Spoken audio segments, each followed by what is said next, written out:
She's beaten a former world number 3 times, and nobody can explain why. A 21-year-old from a country that has never produced a top 30 tennis player has now done something that should be statistically impossible. 3 times. 2 surfaces. 2 continents. Singles and doubles.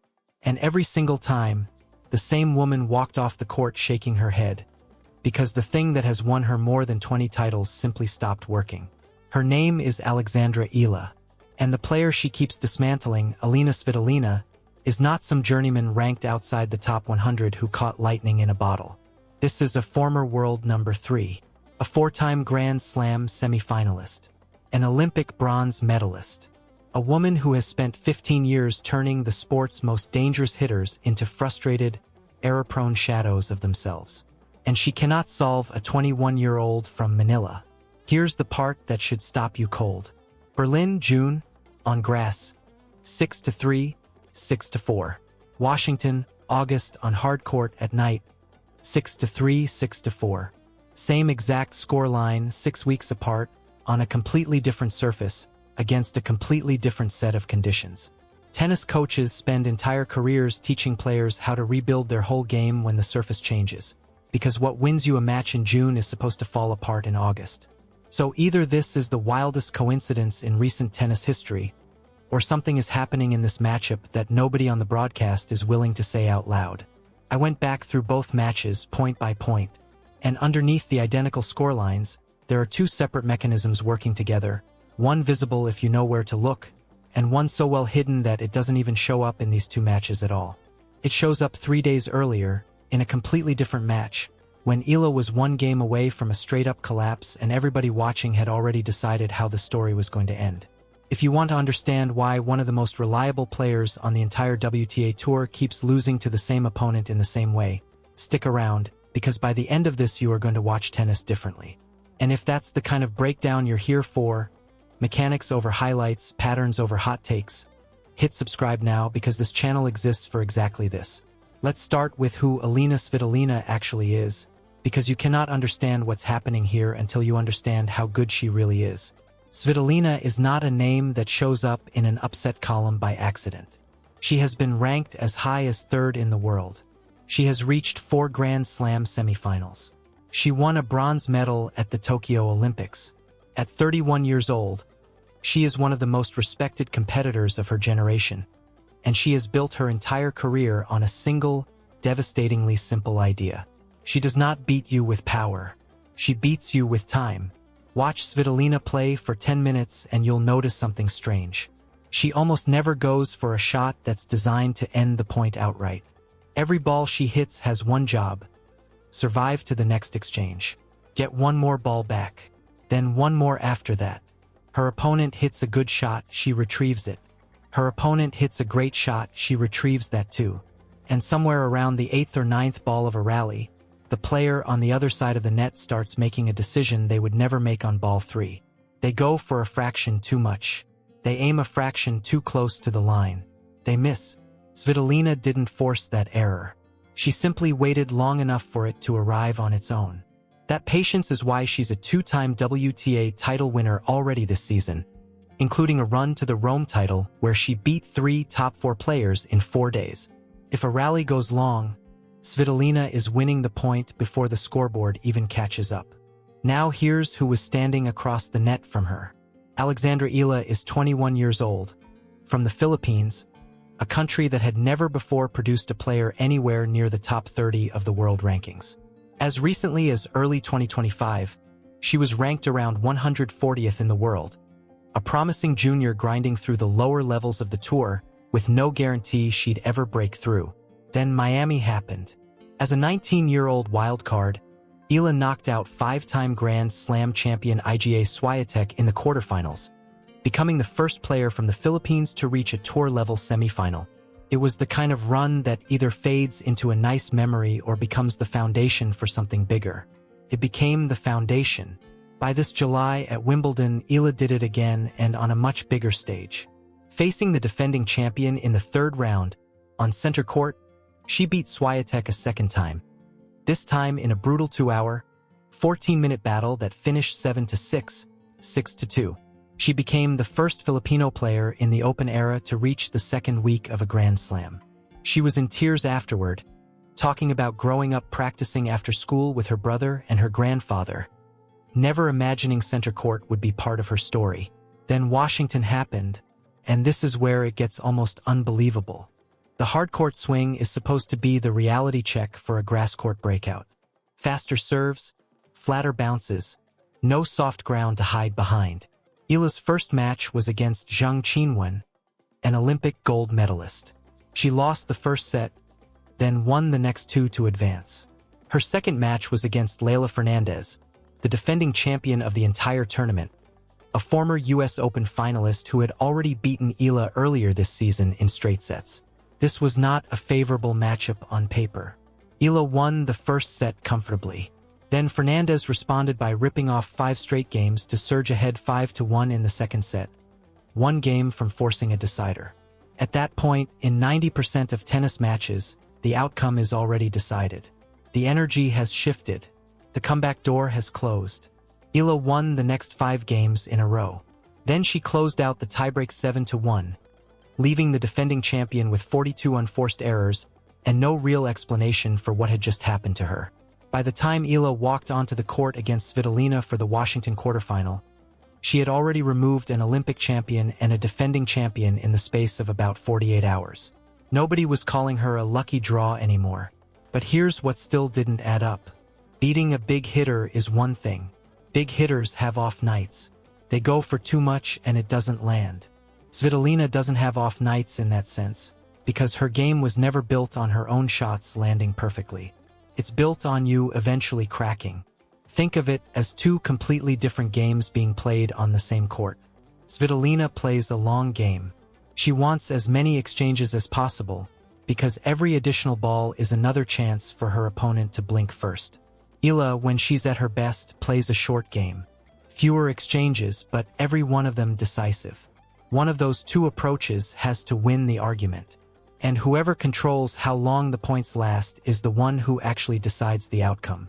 So if Svitolina wins by stretching a point out, then the only way to beat her is to take the time away from her entirely. And that's exactly what Eala has now done to her 3 times. Here's the part you can actually see if you rewatch the tape. Eala plants herself right on the baseline, not 2 feet behind it, not comfortably tucked in. On it, every ball Svitolina hits with depth and heaviness, the kind of shot designed to push an opponent backward, and by time, Eala takes early on the rise before the bounce has finished doing its job. That might sound like a minor technical detail. It isn't. It's theft.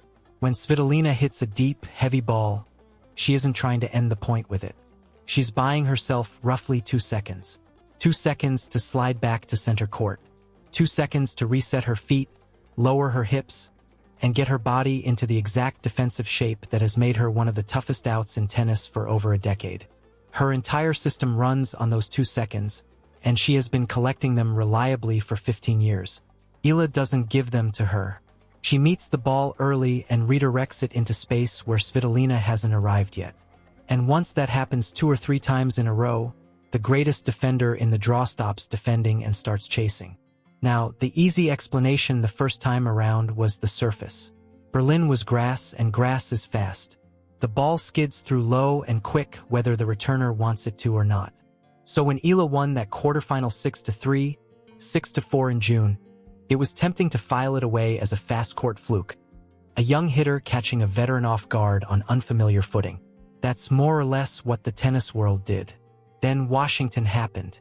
Hard court, a night session, the exact conditions where the ball sits up and slows down, conditions Svitolina has thrived in for her entire career, because slow, heavy courts mean long rallies, and long rallies mean her. And the final score came out 6-3, 6-4. Identical.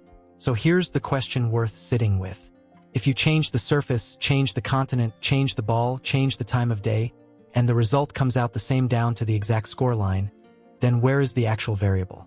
Clearly isn't the court. Something else is deciding this matchup, and it's traveling with the players, not staying behind on the ground. Watch the second set in Washington and it gets even stranger. Svitolina gets ahead. She's holding serve, controlling the rhythm, doing the exact thing that has beaten hundreds of players in this exact stretch of a match. the point where a younger opponent is supposed to get restless and start missing. Eala broke back, leveled the set, then broke again to go ahead. Multiple games taken from Svitolina during the precise phase of a match that is supposed to belong entirely to her. And Eala didn't do it by suddenly swinging harder. She did it by refusing to let a single rally run longer than she wanted it to. Now, I want to be honest about something because a lot of breakdowns of Eala's game get this part wrong. Standing on the baseline and taking the ball early is not some secret weapon nobody has thought of. Coaches teach it in academies every single week. The problem is that it almost always fails, for a very simple reason. Early ball striking leaves you almost no margin for error. You're committing to a shot before the ball has finished telling you what it's actually going to do. Your timing window shrinks to a fraction of what it would be if you simply step back and let the ball come to you. Misjudge it once and the ball sails 4 feet long. The typical young player who tries this against a top-tier defender burns out fast. 3 brilliant winners, a rush of confidence, and then 11 unforced errors in a row and the match is gone. That is the normal story tennis tells over and over again. Against Fernandez, in that entire first set, Eala committed 4 unforced errors. Against a defending champion playing the highest-risk baseline style available in the sport under pressure on a stage that mattered. So the first layer holds. Eala steals time and Svitolina has no answer for it, because you cannot rebuild a defensive system that never gets the 2 seconds it needs to exist. But that only explains why Eala wins points from a neutral position. It explains breaks of serve. It explains a clean set. It does not explain what happened 3 days earlier, in a completely different match, when she was down 1-5 in the second set and the outcome looked finished to everyone watching. Down 1-5 in the second set against a defending champion is not a rough patch in a tennis match. It is, in almost every practical sense, a match that is already over. The crowd has settled into the result. The opponent is serving with a lead built over the last 20 minutes. In the overwhelming majority of matches that reach that position, the outcome plays out exactly the way you'd expect. Eala didn't just survive it. She reversed it so completely that the tiebreak wasn't competitive. Now put that next to the rest of her week. Against Zhang Qinwen, she dropped the first set and then won the next 2 comfortably, the second one by a lopsided margin. Against Svitolina, once the second set tightened up, she took 3 straight games and never gave the lead back. 3 matches, 3 separate moments where the smart money said she was finished, and 3 times she came out the other side. This is where I think the label everyone has settled on for Eala is actually wrong. The tennis world has decided she's a giant killer. It's a catchy phrase. It fits neatly on a graphic. And it doesn't hold up. A giant killer produces the match of her life once. Everything lands for 2 hours, a big name walks off shaking their head, and then 2 weeks later the same player loses in the first round to somebody ranked 90th because whatever made her dangerous that one day was a peak, and peaks come and go. That is not what's happening with Eala. She is not producing one career day and hoping to catch lightning again. What she seems to have is not a level at all, it's closer to a recovery rate. For most players, falling behind functions like debt. You go down a break, and it costs you something that has nothing to do with the actual scoreboard. Costs a small piece of belief. The next lost point costs a little more. By the time you're down 1-5, you're not just losing games, you're paying interest on games you lost 15 minutes earlier, and the psychological debt ends up bigger than the deficit itself. For Eala, that interest rate looks close to 0. She borrows games and simply doesn't carry the weight of it into the next point. Down 1-5 or down love all appears to register as structurally identical to her. She just keeps taking the ball early, keeps shortening the point, keeps running the exact plan she started the match with. Now put that on top of everything else. Svitolina's entire method is a slow tax. She doesn't knock an opponent out in one blow. She makes the match expensive, ball after ball, game after game, until the opponent can't afford it anymore. It's one of the most effective strategies in the sport because it targets the mind, not the legs. But you cannot bankrupt someone who refuses to accumulate debt. That's the collision at the center of this. Svitolina needs her opponent to build up frustration over the course of a match. Eala doesn't build. Every point restarts from 0 for her. Svitolina is running her single most reliable weapon at full power against the one opponent it slides straight off of. Two layers, and once you see them, they lock together. The first takes away Svitolina's time. The second takes away her leverage. Remove both, and there is nothing left in her game to fall back on, which is exactly why two matches on two different surfaces, 6 weeks apart, produced the identical scoreline. It wasn't a coincidence. It was the same mechanism producing the same result. And if that theory is right, it shouldn't just show up in one tournament. It should show up across her whole season. It does. For weeks before Washington, at Wimbledon, Eala eliminated the defending champion of that tournament. In Washington, she eliminated the defending champion of that tournament too. 2 tournaments in a row, 2 reigning title holders removed. The first one you could call a career day. The second one is a pattern, and patterns have mechanics behind them. There's a third piece of evidence, and it removes the last excuse for calling any of this luck. In early 2025, Eala was sitting around 140th in the world rankings, just another young player grinding through the tour. By this July, she'd climbed into her career-high ranking in the high 20s. That is not a hot 2 weeks. That's more than a year of sustained, uninterrupted improvement with no plateau in it. She has now beaten 6 top 10 players this season alone. Iga Swiatek among them, Elina Svitolina, Coco Gauff, Jasmine Paolini, and Svitolina twice. Her overall record against the top 10 sits at an extraordinary 8 wins and 4 losses. Players who look identical to her on paper in the rankings simply haven't done anything close to that against that level of opponent. So let's go back to where we started. 6-3, 6-4 in Berlin on grass in June. 6-3, 6-4 in Washington on hard court at night in August. That's not a coincidence, and it's not a fluke. The surface was never the variable, because the thing Eala attacks doesn't live in the ground beneath their feet. It lives in the relationship between what Svitolina needs and what Eala refuses to give her. Svitolina needs time, and Eala deletes it. Svitolina needs an opponent who slowly breaks down over the course of a match, and Eala doesn't carry damage from one game into the next. Change the continent, change the surface, change everything you want. Those 2 facts travel with them. And there's one more piece almost nobody's talking about. Washington was not the second time Eala has beaten Svitolina this year. It was the third. Back in January, at the ASB Classic in Auckland, Eala partnered with American Iva Jovic in doubles. In the round of 16, they ran into Svitolina, playing alongside 7-time Grand Slam champion Venus Williams. Eala and Jovic won in straight sets after surviving a tense opening set tiebreak.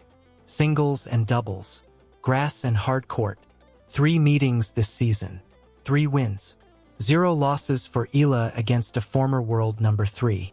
A 21-year-old from a country with no real tennis history has, as of right now, never lost to Elina Svitolina in any format they've played this year. Which leads to the real question, the one that actually matters going forward. If this read is correct, then the most dangerous opponent for Eala isn't the biggest hitter on tour.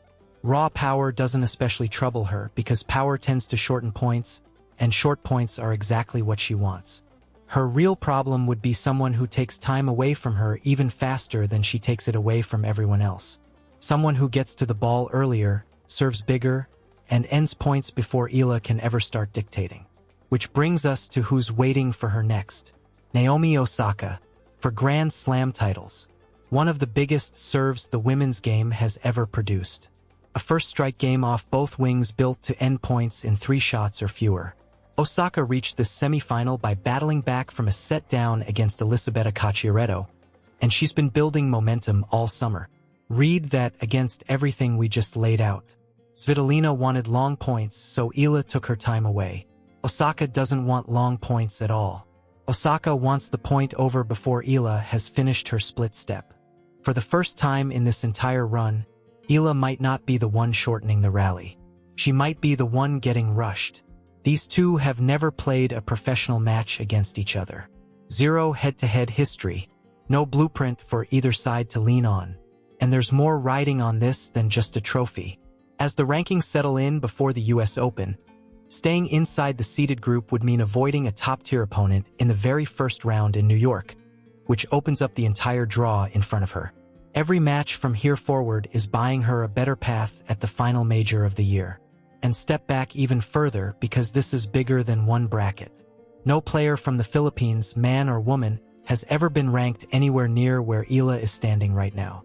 She's spoken about how complicated it's become just going home, about crowds now requiring security, about being in completely uncharted territory for her country.